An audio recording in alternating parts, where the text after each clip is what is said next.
All right, we are going to learn section 6, the last section of the chapter here, the quadratic formula and the discriminant. So let's get started. Quadratic formula, I believe, is something you've seen before, but it's definitely worth relearning and looking at again here to make sure you know all of the important parts. So some students hate the quadratic formula. I think part of it is because it looks complicated. There's a square root in it. There's things that are squared. But if you get down the quadratic formula, you can solve any quadratic ever exactly. That means without decimals. So you leave, sometimes you need to leave the square root in the answer to leave it as the exact value. It will solve any quadratic. It can help you on the SAT. It can help you in future math classes. It is just an incredibly useful formula, especially if you want the exact answers. It is this: if we start with a quadratic in standard form, so ax squared plus bx plus c, then the formula is x equals negative b plus or minus b squared. And you know what? I think it's even worth just putting parentheses around that so that you know to always put b in parentheses right there.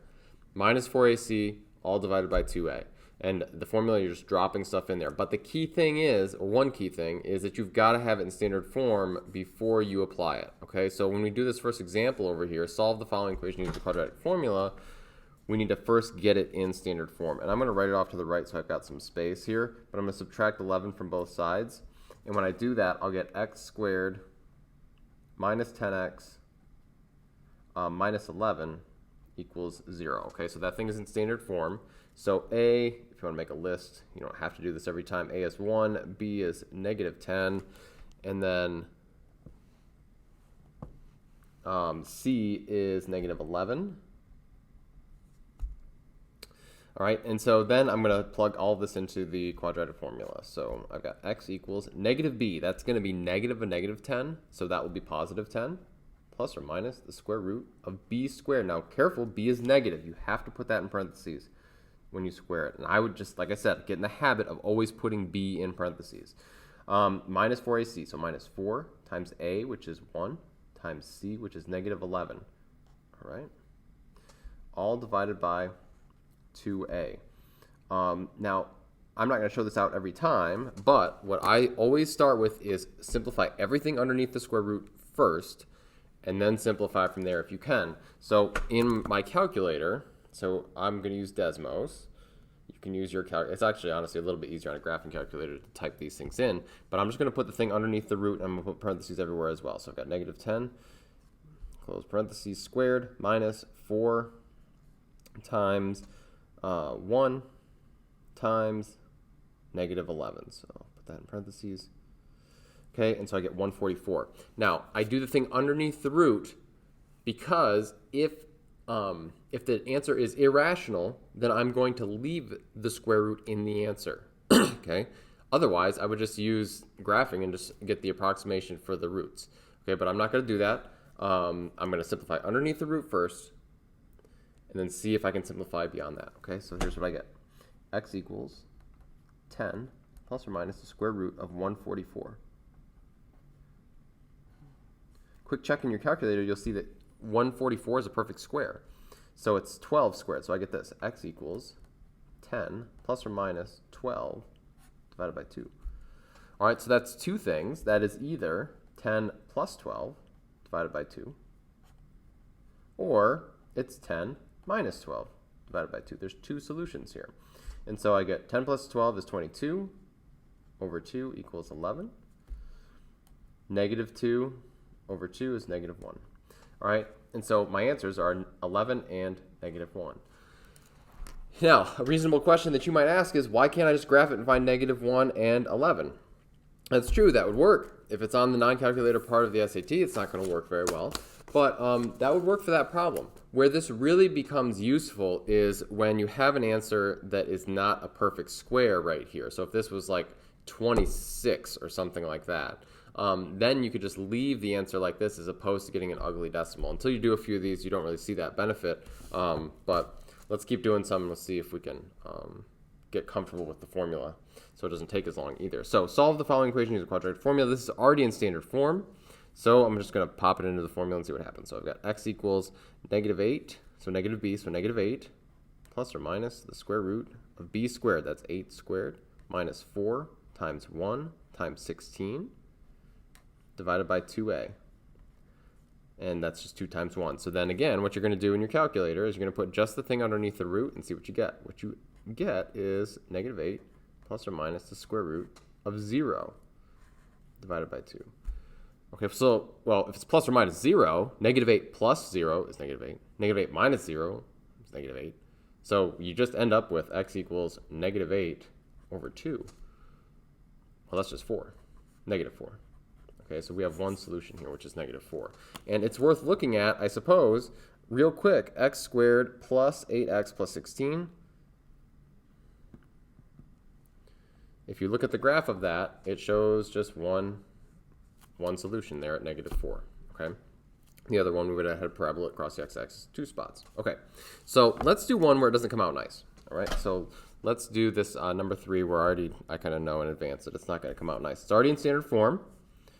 So let's plug it into the formula. Negative b, so negative 6, plus or minus the square root of 6 squared minus 4ac, so minus 4 times 2 times negative 7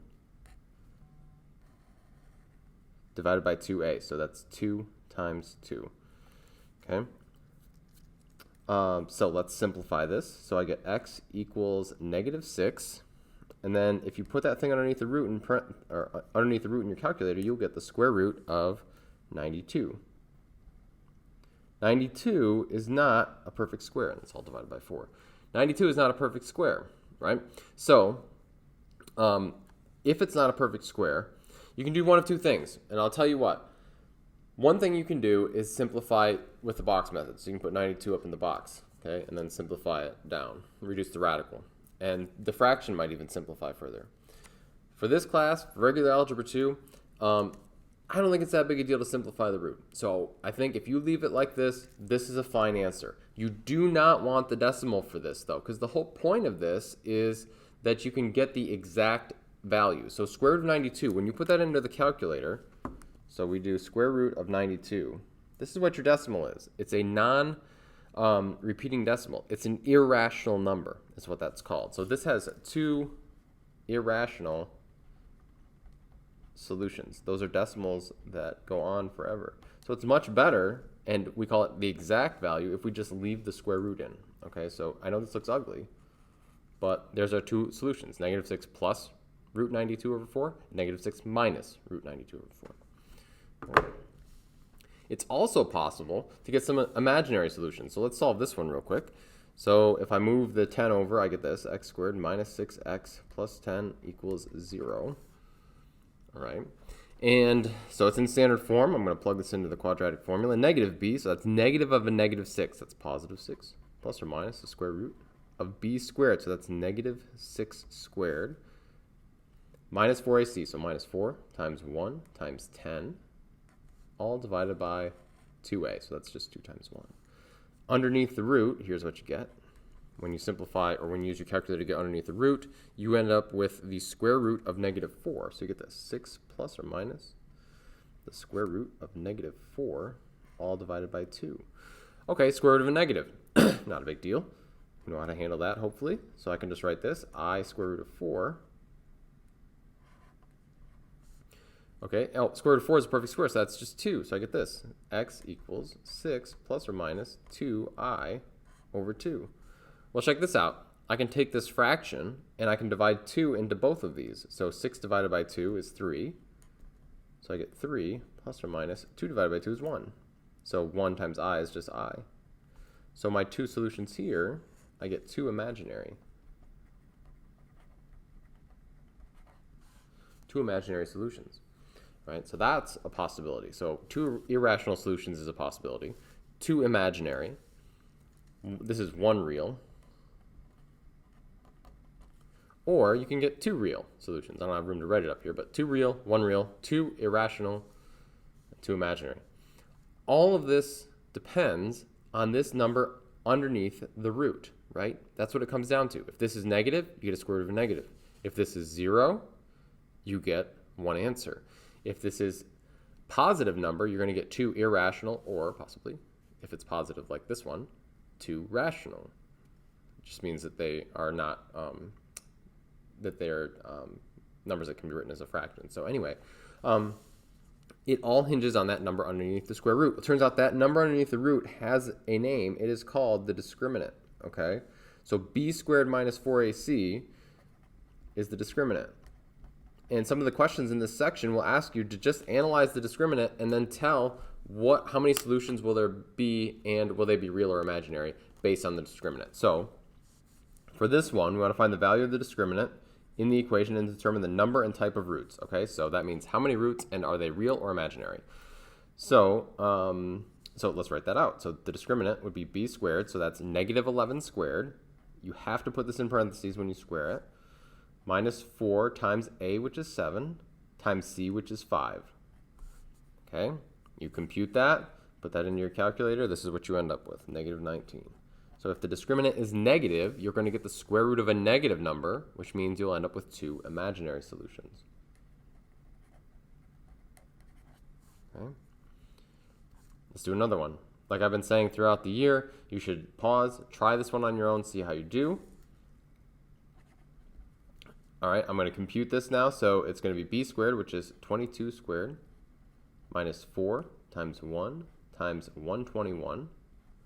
When you drop that into your calculator, you should get this, d equals 0. And so that indicates that we have this situation up here. We have the square root of 0, which means we'll end up with just one real solution.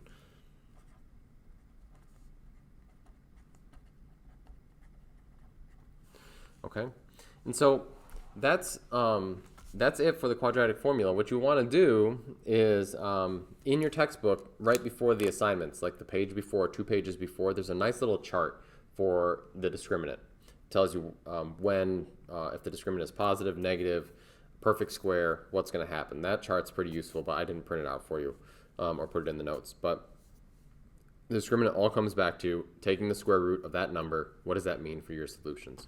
And that's it for section 6, quadratic formula.